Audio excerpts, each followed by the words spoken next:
loves, welcome back to my channel. If you are new here, I'm Danielle Naomi, and in today's video, as you can see from this title, I'm gonna show you guys how I glue my unit down from Beauty Forever. So this is their curly hair in 24 inches. This is how long 24 inches is. Y'all, look at this. I did that on the install, and pretty much I showed y'all how I installed it with glue using Ghost Bond. I did my baby hairs using Got to Be Glued, and I just pretty much just put this whole look together right on camera so you guys could see. So definitely check out my Instagram at Choose Your Fave, where I'll be posting, you know, stories and posts of me in this gorgeous hair. And check out Beauty Forever's website and the links in the description box if you'd like to purchase. There'll definitely be a coupon code below. And actually, I really wanted to tell y'all that Beauty Forever is doing something really cool where you could pay for your unit in 4 installments. So this is for my girls out there who really love this unit and they want the unit and they won't be able to like purchase it all at once without saving. Girl, Beauty Forever got you, because you could pay it down, get your unit, and continue paying interest free. So that's literally really so innovative, and I love that for Beauty Forever. Like, they stepping their cookies up and we just love that. It's just giving. This Insta is really just giving. So if you'd like to see how I did this, just keep on watching. Let me stop rambling. The links for this wig will be in the description box below, and let's get into the install.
the end result and what my hair is looking like after wetting it down with water.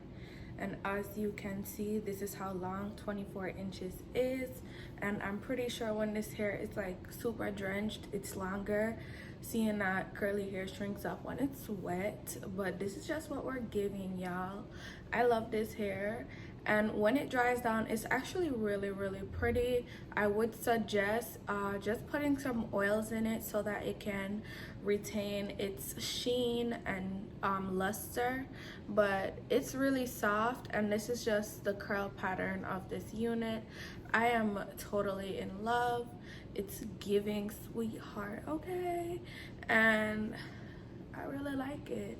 I would definitely do a side part with this unit because you are able to do a side part as well as middle part, but I'm just gonna rock the middle part for now and see how I like it. Y'all will definitely see me in this wig on Instagram. My Instagram is at @she'syourfave, so don't forget to follow me on Instagram. And yeah, I have no problems with shedding or matting or tangling, so far so good, and I'll keep you guys updated if anything like that were to happen. But yeah, this is pretty much it. I don't have anything crazy to say about this hair other than just good things altogether. It was really easy to pluck, as you guys could see. Like, it gives, okay? And not only was it easy to pluck, it was also easy to install. As you guys could see, it really didn't take me anything over 20 minutes to install this unit. So yeah, I love it so much. And if you'd like to purchase this unit, the links will be in the description box for you to do so. So without further ado, I will see you all in my next one. Thank you so much for watching.